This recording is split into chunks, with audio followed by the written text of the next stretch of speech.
The Shades, A Fantasy. By Vladimir Galaktionovich Korolenko. 1. A month and 2 days had elapsed since the judges, amid the loud acclaim of the Athenian people, had pronounced the death sentence against the philosopher Socrates because he had sought to destroy faith in the gods. What the gadfly is to the horse Socrates was to Athens.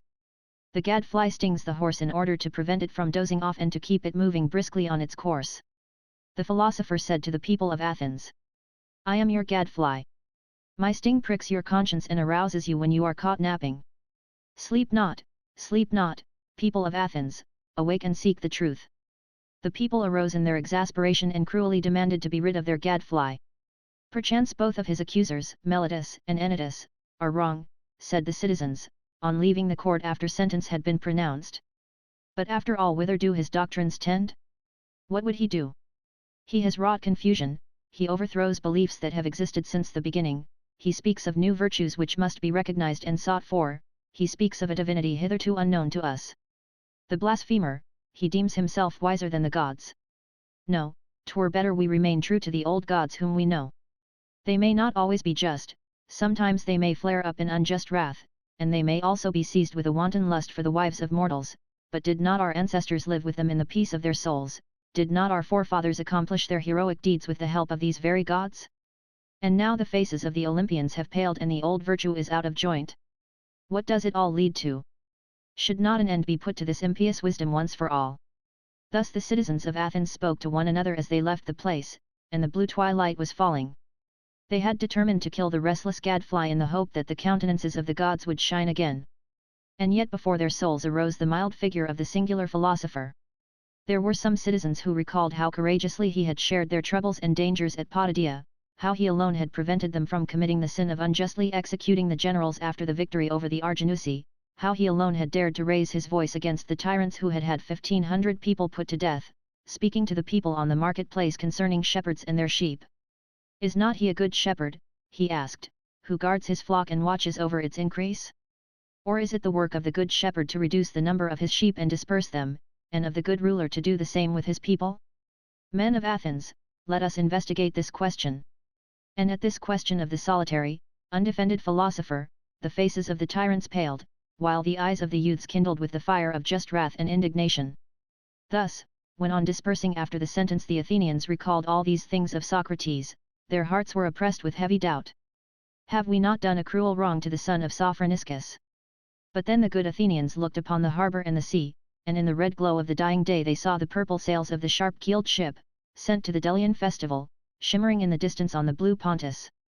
The ship would not return until the expiration of a month, and the Athenians recollected that during this time no blood might be shed in Athens, whether the blood of the innocent or the guilty.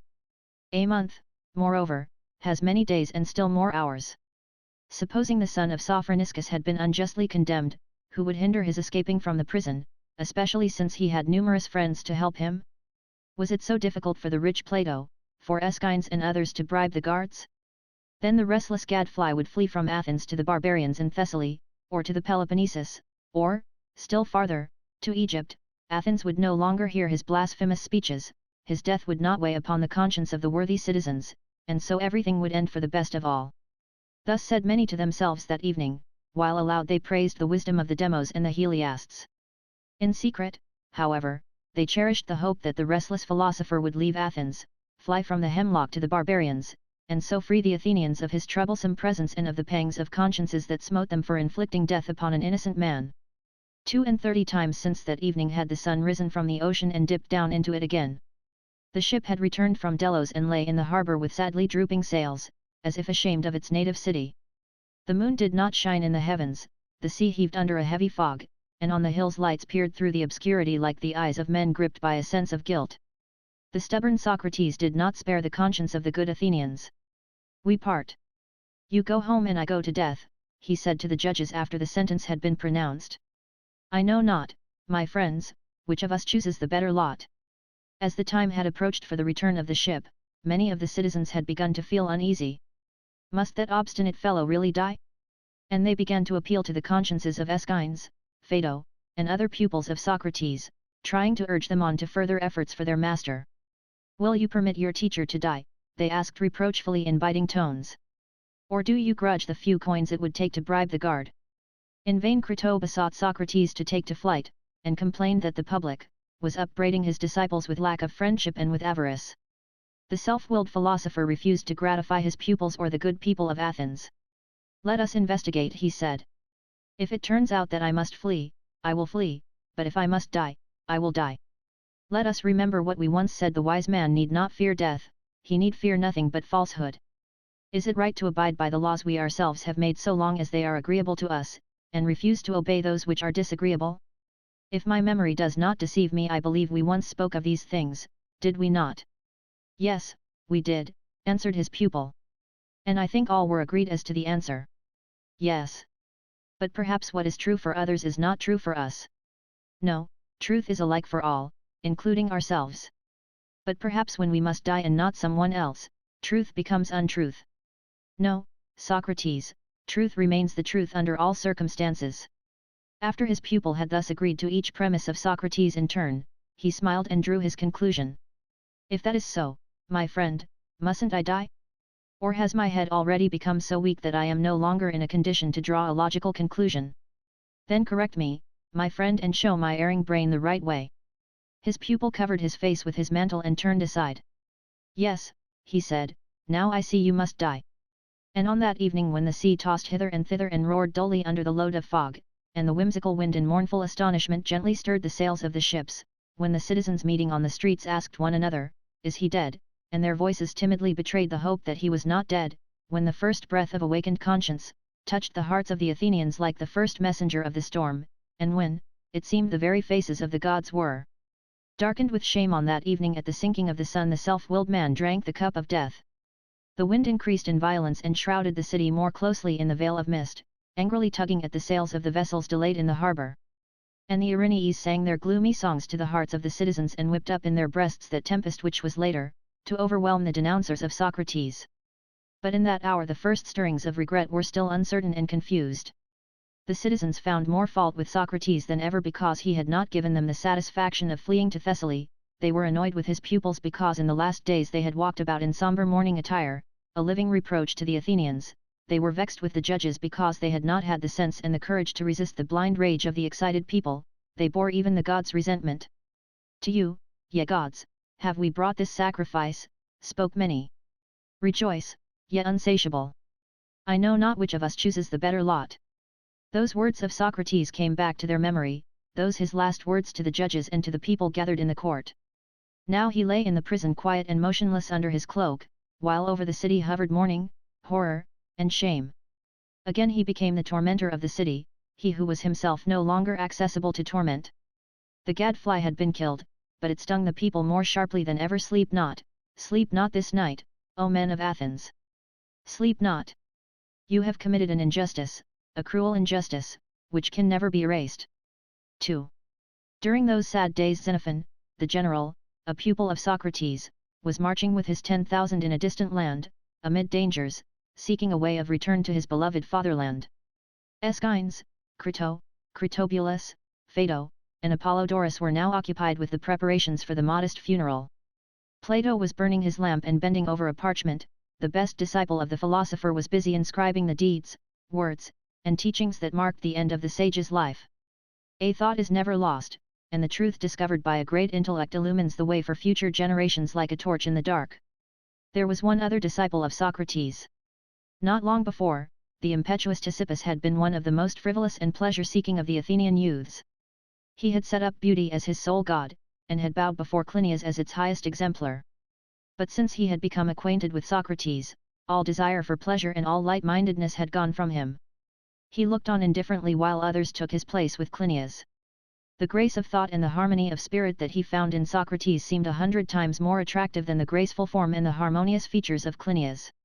With all the intensity of his stormy temperament he hung on the man who had disturbed the serenity of his virginal soul, which for the first time opened to doubts as the bud of a young oak opens to the fresh winds of spring. Now that the master was dead, he could find peace neither at his own hearth nor in the oppressive stillness of the streets nor among his friends and fellow disciples. The gods of hearth and home and the gods of the people inspired him with repugnance. "I know not," he said, "whether ye are the best of all the gods to whom numerous generations have burned incense and brought offerings. All I know is that for your sake the blind mob extinguished the clear torch of truth, and for your sake sacrificed the greatest and best of mortals. It almost seemed to Ctesippus as though the streets and marketplaces still echoed with the shrieking of that unjust sentence. And he remembered how it was here that the people clamored for the execution of the generals who had led them to victory against the Argonauts, and how Socrates alone had opposed the savage sentence of the judges and the blind rage of the mob. But when Socrates himself needed a champion, no one had been found to defend him with equal strength. Ctesippus blamed himself and his friends, and for that reason he wanted to avoid everybody, even himself, if possible. That evening he went to the sea. But his grief grew only the more violent. It seemed to him that the mourning daughters of Nereus were tossing hither and thither on the shore, bewailing the death of the best of the Athenians and the folly of the frenzied city. The waves broke on the rocky coast with a growl of lament. Their booming sounded like a funeral dirge. He turned away, left the shore, and went on further without looking before him. He forgot time and space and his own ego, filled only with the afflicting thought of Socrates. Yesterday he still was, yesterday his mild words still could be heard. How is it possible that today he no longer is? O night, O giant mountain shrouded in mist, O heaving sea moved by your own life, O restless winds that carry the breath of an immeasurable world on your wings, O starry vault flecked with flying clouds, take me to you, disclose to me the mystery of this death, if it is revealed to you.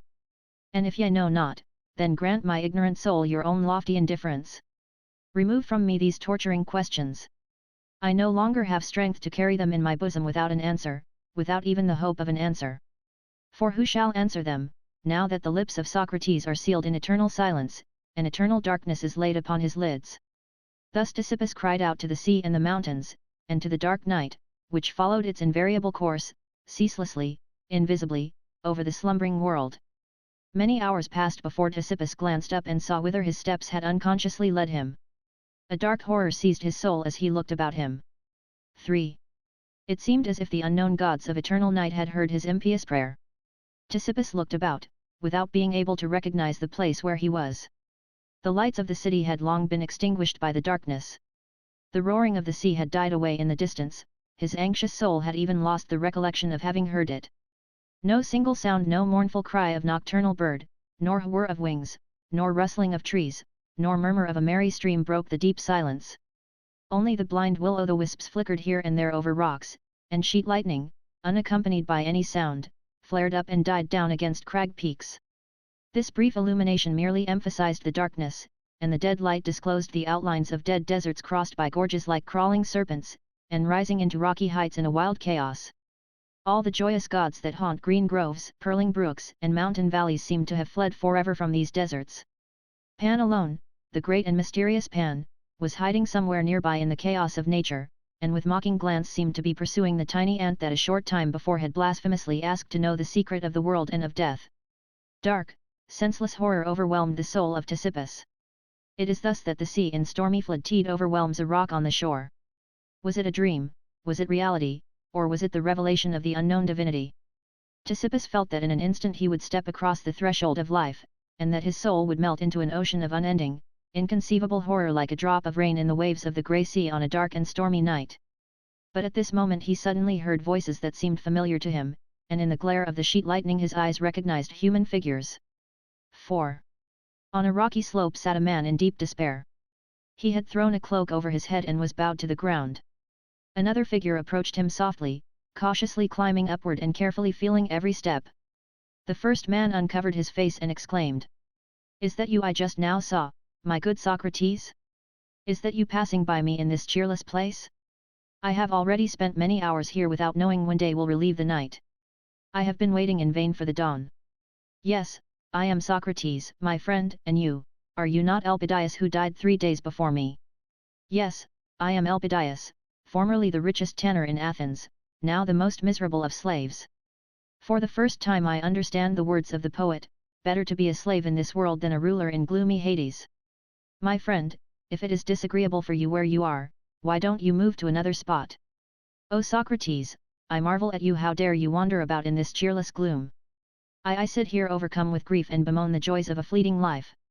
Friend Elpidias, like you, I, too, was plunged in this gloom when the light of earthly life was removed from my eyes.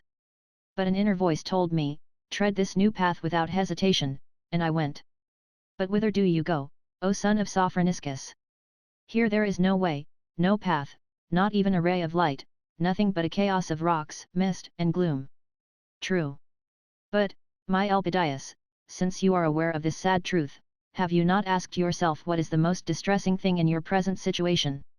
Undoubtedly the dismal darkness. Then one should seek for light. Perchance you will find here the great law that mortals must in darkness seek the source of life. Do you not think it is better so to seek than to remain sitting in one spot? I think it is, therefore I keep walking. Farewell. Oh, good Socrates, abandon me not. You go with sure steps through the pathless chaos in Hades. Hold out to me but a fold of your mantle. If you think it is better for you, too, then follow me, friend Elpidias.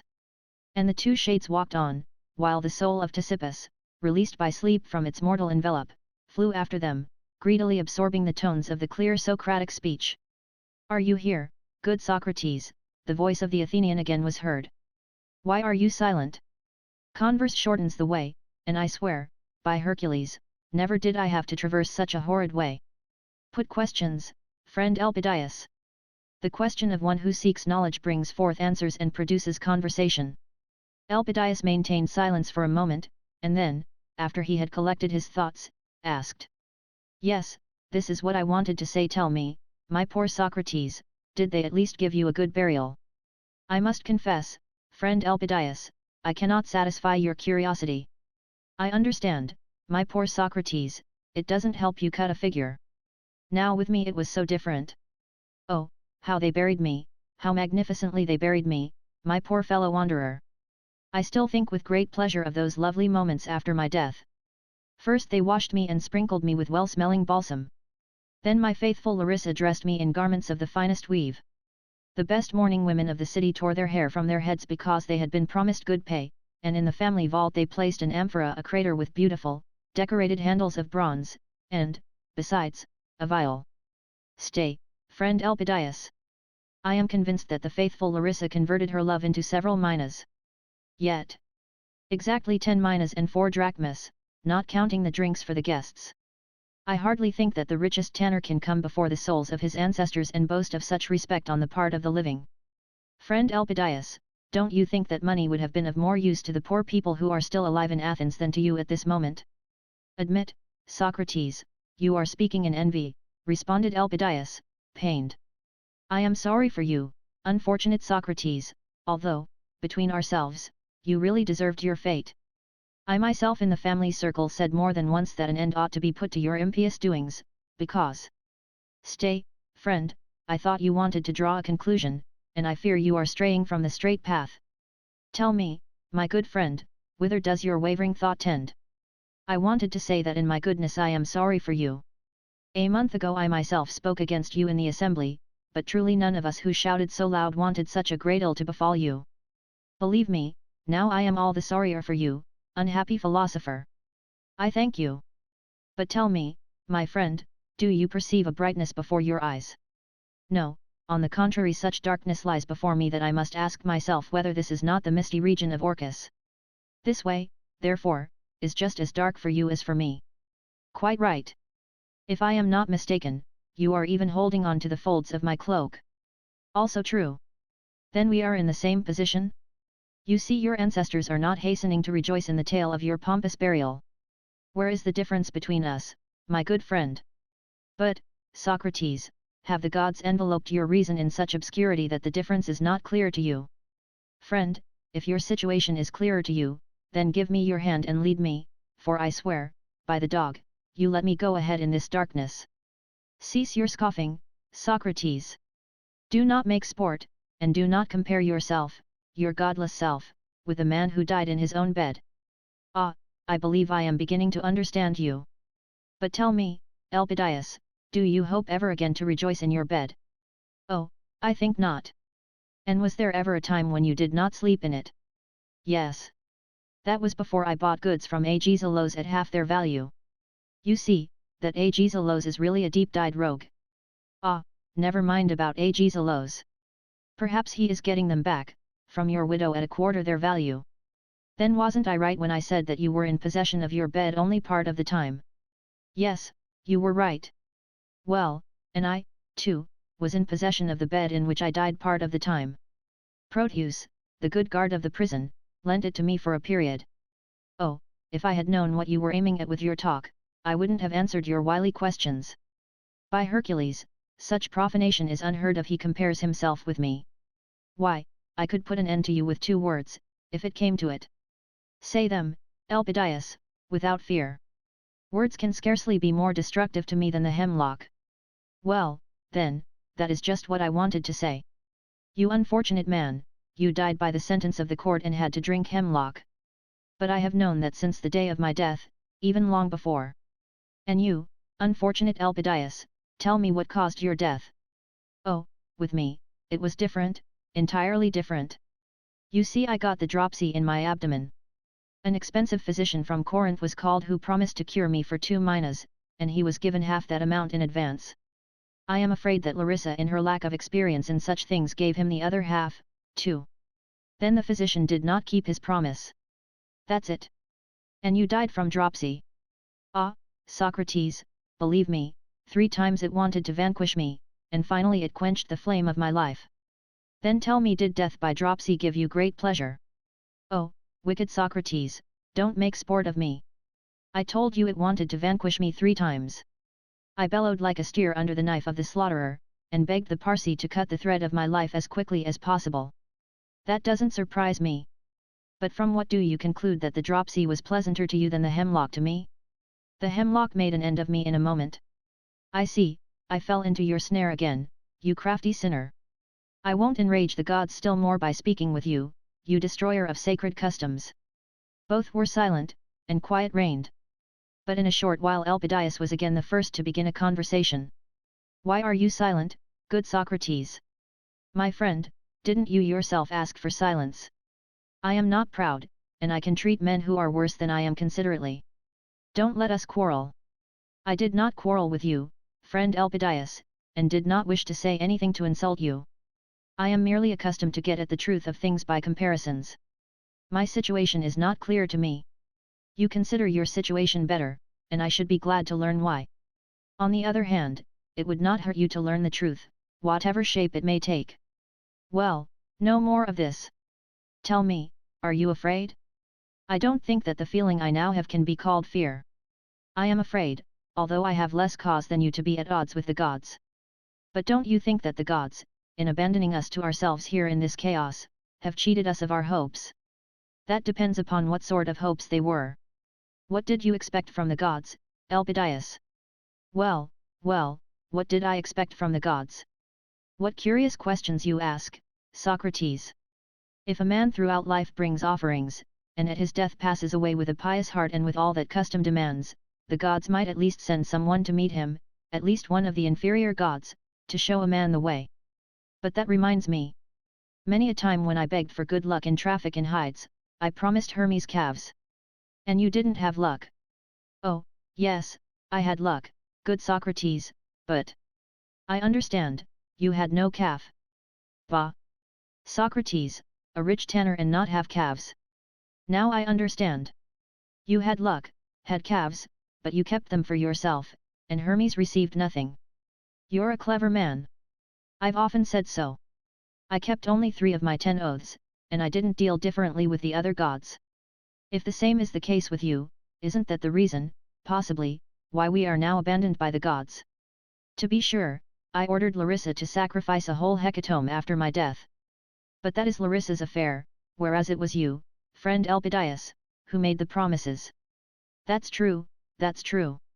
But you, good Socrates, could you, godless as you are, deal better with the gods than I, who was a god-fearing tanner? My friend, I know not whether I dealt better or worse. At first I brought offerings without having made vows. Later I offered neither calves nor vows. What, not a single calf, you unfortunate man? Yes, friend, if Hermes had had to live by my gifts, I am afraid he would have grown very thin. I understand. You did not traffic in cattle, so you offered articles of some other trade, probably a mina or so of what the pupils paid you.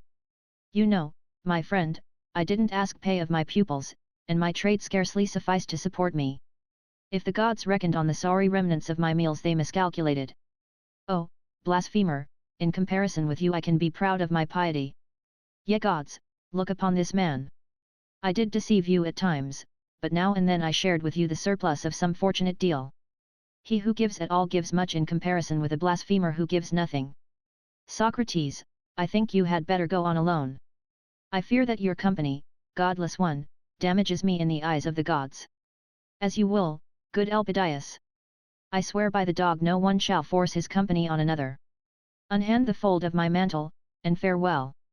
I will go on alone. And Socrates walked forward with a sure tread, feeling the ground, however, at every step. But Elpidias behind him instantly cried out. Wait, wait, my good fellow citizen, do not leave an Athenian alone in this horrible place. I was only making fun. Take what I said as a joke, and don't go so quickly. I marvel how you can see a thing in this hellish darkness. Friend, I have accustomed my eyes to it. That's good. Still I can't approve of your not having brought sacrifices to the gods. No, I can't, poor Socrates, I can't.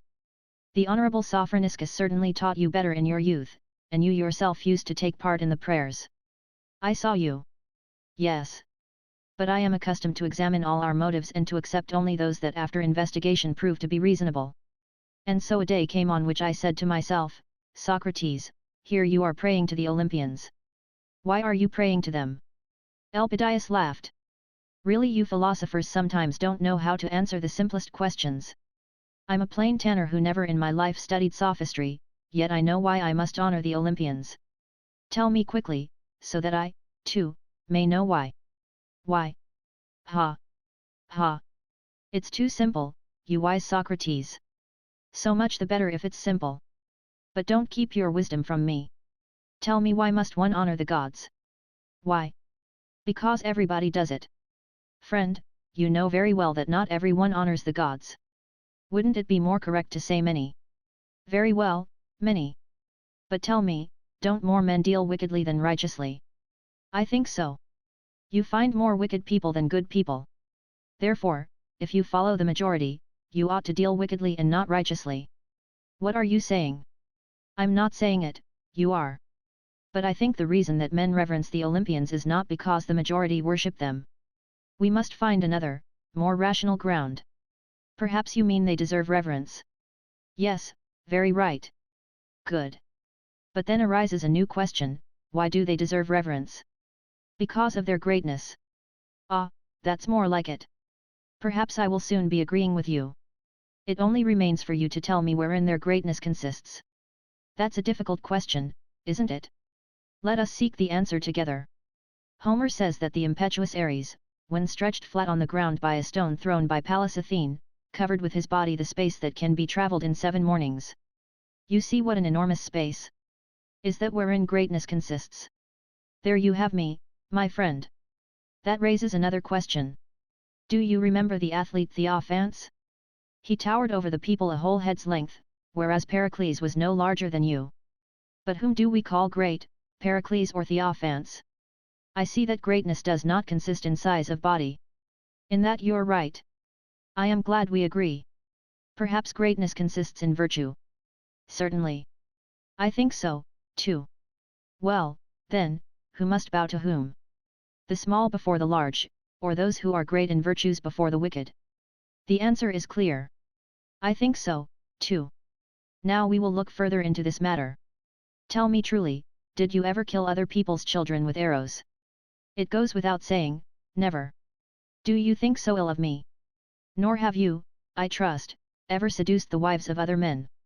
I was an upright tanner and a good husband. Don't forget that, Socrates, I beg of you. You never became a brute, nor by your lustfulness gave your faithful Larissa occasion to revenge herself on women whom you had ruined and on their innocent children. You anger me, really, Socrates. But perhaps you snatched your inheritance from your father and threw him into prison. Never. Why these insulting questions?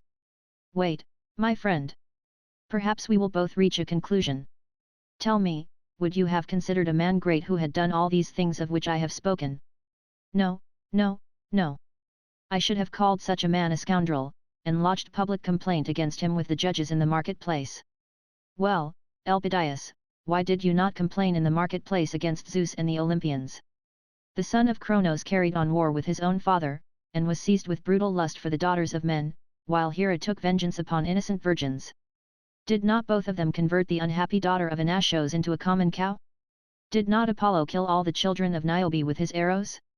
Did not Cyaneus steal bulls? Well, then, Elpidias, if it is true that he who has less virtue must do honor to him who has more, then you should not build altars to the Olympians, but they to you. Blaspheme not, impious Socrates! Keep quiet! How dare you judge the acts of the gods? Friend, a higher power has judged them. Let us investigate the question. What is the mark of divinity? I think you said, greatness, which consists in virtue. Now is not this greatness the one divine spark in man? But if we test the greatness of the gods by our small human virtues, and it turns out that that which measures is greater than that which is measured, then it follows that the divine principle itself condemns the Olympians. But, then? What, then? Then, friend Elpidias, they are no gods, but deceptive phantoms, creations of a dream. Is it not so? Ah, that's whither your talk leads, you barefooted philosopher. Now I see what they said of you is true. You are like that fish that takes men captive with its look. So you took me captive in order to confound my believing soul and awaken doubt in it. It was already beginning to waver in its reverence for Zeus. Speak alone. I won't answer any more. Be not wrathful, Elpidias. I don't wish to inflict any evil upon you. But if you are tired of following my arguments to their logical conclusions, permit me to relate to you an allegory of a Milesian youth. Allegories rest the mind, and the relaxation is not unprofitable. Speak, if your story is not too long and its purpose is good. Its purpose is truth, friend Elpidias, and I will be brief. Once, you know, in ancient times, Miletus was exposed to the attacks of the barbarians. Among the youth who were seized was a son of the wisest and best of all the citizens in the land. His precious child was overtaken by a severe illness and became unconscious. He was abandoned and allowed to lie like worthless booty. In the dead of night he came to his senses. High above him glimmered the stars. Round about stretched the desert, and in the distance he heard the howl of beasts of prey. He was alone. He was entirely alone, and, besides that, the gods had taken from him the recollection of his former life. In vain he racked his brain, it was as dark and empty as the inhospitable desert in which he found himself. But somewhere, far away, behind the misty and obscure figures conjured up by his reason, loomed the thought of his lost home, and a vague realization of the figure of the best of all men, and in his heart resounded the word Father. Doesn't it seem to you that the fate of this youth resembles the fate of all humanity? How so? Do we not all awake to life on earth with a hazy recollection of another home? And does not the figure of the great unknown hover before our souls? Continue, Socrates, I am listening. The youth revived, arose, and walked cautiously, seeking to avoid all dangers. When after long wanderings his strength was nearly gone, he discerned a fire in the misty distance which illumined the darkness and banished the cold. A faint hope crept into his weary soul, and the recollections of his father's house again awoke within him. The youth walked toward the light, and cried, "It is you, my father, it is you." And was it his father's house? No, it was merely a night lodging of wild nomads. So for many years he led the miserable life of a captive slave, and only in his dreams saw the distant home and rested on his father's bosom. Sometimes with weak hand he endeavored to lure from dead clay or wood or stone the face and form that ever hovered before him. There even came moments when he grew weary and embraced his own handiwork and prayed to it and wet it with his tears. But the stone remained cold stone. And as he waxed in years the youth destroyed his creations, which already seemed to him a vile defamation of his ever-present dreams. At last fate brought him to a good barbarian, who asked him for the cause of his constant mourning. When the youth confided to him the hopes and longings of his soul, the barbarian, a wise man, said, "The world would be better did such a man and such a country exist as that of which you speak. But by what mark would you recognize your father?" "In my country," answered the youth, "they reverenced wisdom and virtue and looked up to my father as to the master." "Well and good," answered the barbarian. "I must assume that a kernel of your father's teaching resides in you. Therefore take up the wanderer's staff, and proceed on your way. Seek perfect wisdom and truth, and when you have found them, cast aside your staff, there will be your home and your father." And the youth went on his way at break of day. Did he find the one whom he sought? He is still seeking. Many countries, cities, and men has he seen. He has come to know all the ways by land, he has traversed the stormy seas, he has searched the courses of the stars in heaven by which a pilgrim can direct his course in the limitless deserts. And each time that on his wearisome way an inviting fire lighted up the darkness before his eyes, his heart beat faster and hope crept into his soul. That is my father's hospitable house, he thought. And when a hospitable host would greet the tired traveler and offer him the peace and blessing of his hearth, the youth would fall at his feet and say with emotion, "I thank you, my father. Do you not recognize your son?" And many were prepared to take him as their son, for at that time children were frequently kidnapped. But after the first glow of enthusiasm, the youth would detect traces of imperfection, sometimes even of wickedness. Then he would begin to investigate and to test his host with questions concerning justice and injustice. And soon he would be driven forth again upon the cold wearisome way. More than once he said to himself, "I will remain at this last hearth, I will preserve my last belief. It shall be the home of my father." Do you know, Socrates, perhaps that would have been the most sensible thing to do. So he thought sometimes. But the habit of investigating, the confused dream of a father, gave him no peace. Again and again he shook the dust from his feet, again and again he grasped his staff. Not a few stormy nights found him shelterless. Doesn't it seem to you that the fate of this youth resembles the fate of mankind? Why? Does not the race of man make trial of its childish belief and doubt it while seeking the unknown? Doesn't it fashion the form of its father in wood, stone, custom, and tradition? And then man finds the form imperfect, destroys it, and again goes on his wanderings in the desert of doubt. Always for the purpose of seeking something better. Oh, you cunning sage, now I understand the purpose of your allegory. And I will tell you to your face that if only a ray of light were to penetrate this gloom, I would not put the Lord on trial with unnecessary questions. Friend, the light is already shining, answered Socrates. 5. It seemed as if the words of the philosopher had taken effect. High up in the distance a beam of light penetrated a vapory envelope and disappeared in the mountains. It was followed by a second and a third. There beyond the darkness luminous genii seemed to be hovering, and a great mystery seemed about to be revealed, as if the breath of life were blowing, as if some great ceremony were in process. But it was still very remote. The shades descended thicker and thicker, foggy clouds rolled into masses, separated, and chased one another endlessly, ceaselessly. A blue light from a distant peak fell upon a deep ravine, the clouds rose and covered the heavens to the zenith. The rays disappeared and withdrew to a greater and greater distance, as if fleeing from this veil of shades and horrors. Socrates stood and looked after them sadly. Elpidias peered up at the peak full of dread. "Look, Socrates! What do you see there on the mountain?" "Friend," answered the philosopher, "let us investigate our situation. Since we are in motion, we must arrive somewhere, and since earthly existence must have a limit, I believe that this limit is to be found at the parting of two beginnings. In the struggle of light with darkness we attain the crown of our endeavors. Since the ability to think has not been taken from us, I believe that it is the will of the divine being who called our power of thinking into existence that we should investigate the goal of our endeavors ourselves. Therefore, Elpidias, let us in dignified manner go to meet the dawn that lies beyond those clouds." "Oh, my friend! If that is the dawn, I would rather the long cheerless night had endured forever, for it was quiet and peaceful. Don't you think our time passed tolerably well in instructive converse? And now my soul trembles before the tempest drawing nigh. Say what you will, but there before us are no ordinary shades of the dead night. Zeus hurled a bolt into the bottomless gulf.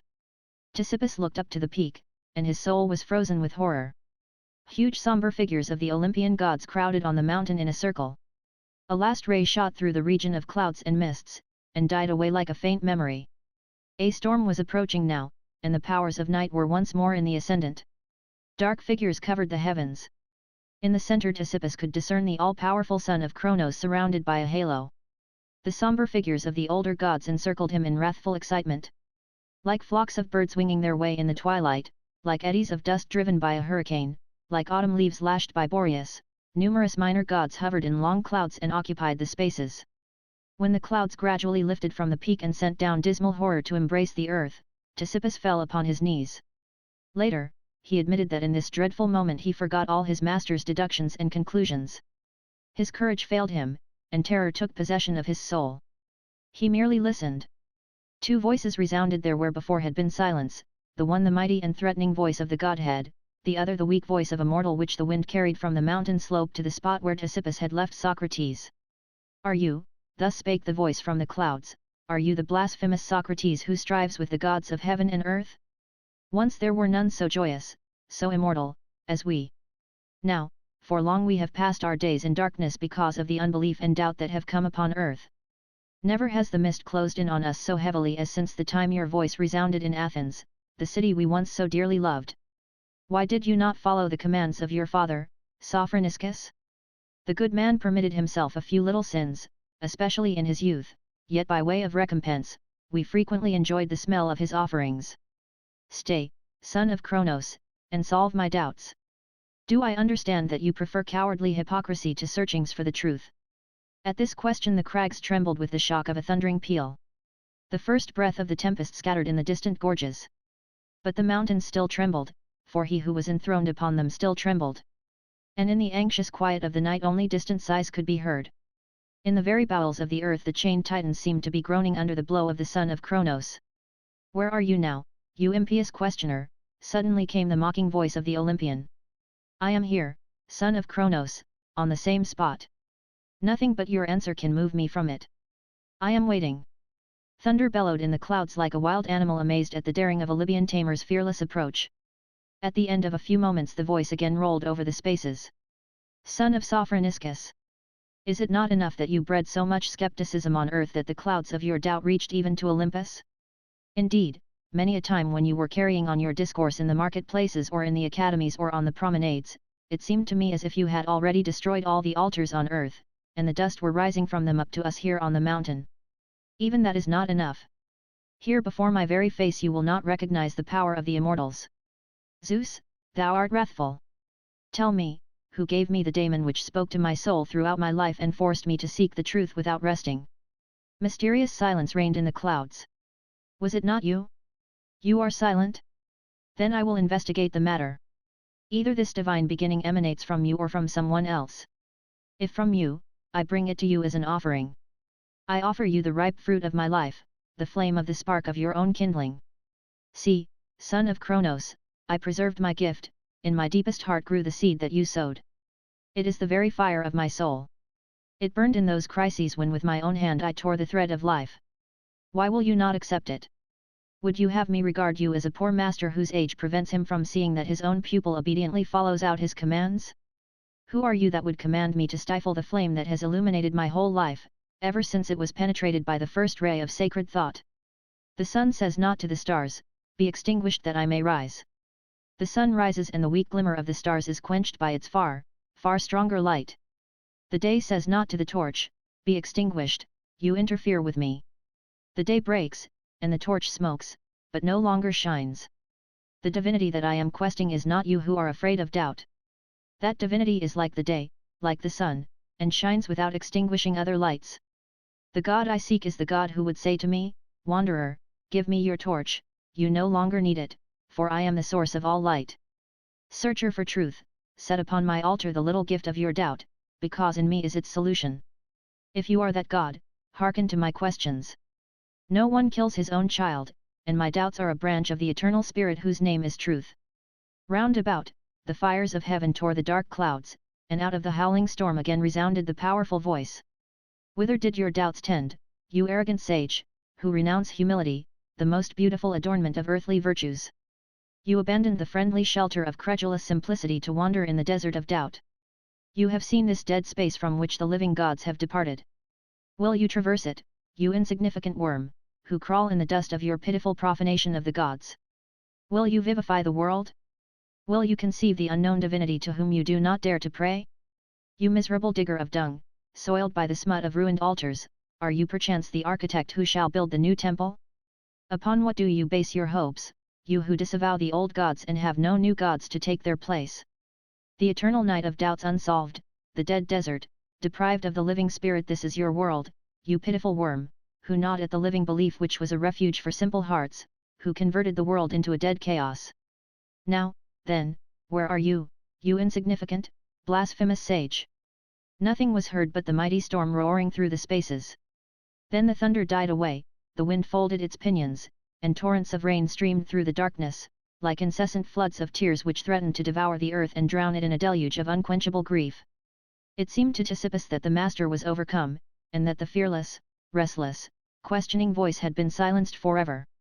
But a few moments later it issued again from the same spot. Your words, son of Kronos, hit the mark better than your thunderbolts.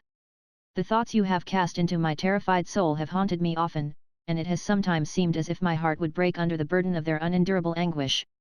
Yes, I abandoned the friendly shelter of credulous simplicity. Yes, I have seen the spaces from which the living gods have departed enveloped in the night of eternal doubt. But I walked without fear, for my daemon lighted the way, the divine beginning of all life. Let us investigate the question. Are not offerings of incense burnt on your altars in the name of him who gives life?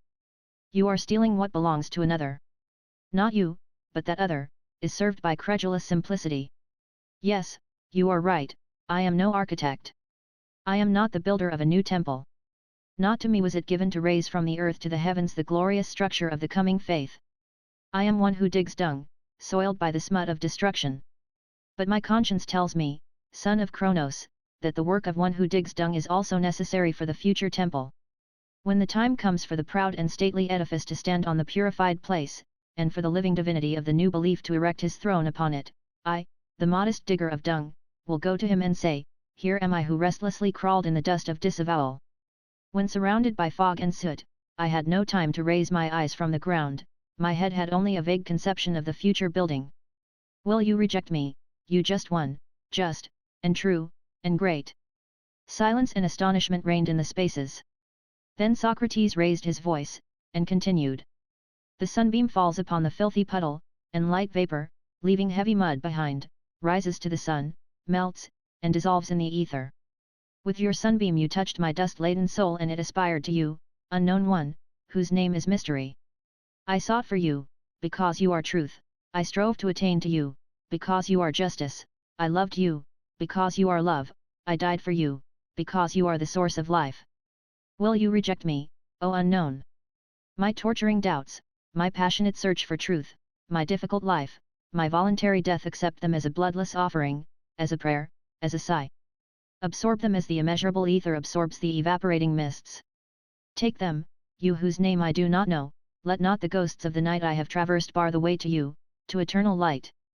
Give way, you shades who dim the light of the dawn. I tell you, gods of my people, you are unjust, and where there is no justice there can be no truth, but only phantoms, creations of a dream. To this conclusion have I come, I, Socrates, who sought to fathom all things. Rise, dead mists, I go my way to him whom I have sought all my life long. The thunder burst again, a short, abrupt peal, as if the aegis had fallen from the weakened hand of the thunderer. Storm voices trembled from the mountains, sounding dully in the gorges, and died away in the clefts. In their place resounded other, marvelous tones.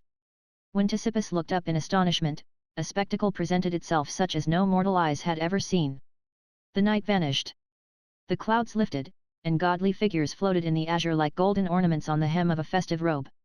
Heroic forms glimmered over the remote crags and ravines, and Elpidias, whose little figure was seen standing at the edge of a cleft in the rocks, stretched his hands toward them, as if beseeching the vanishing gods for a solution of his fate.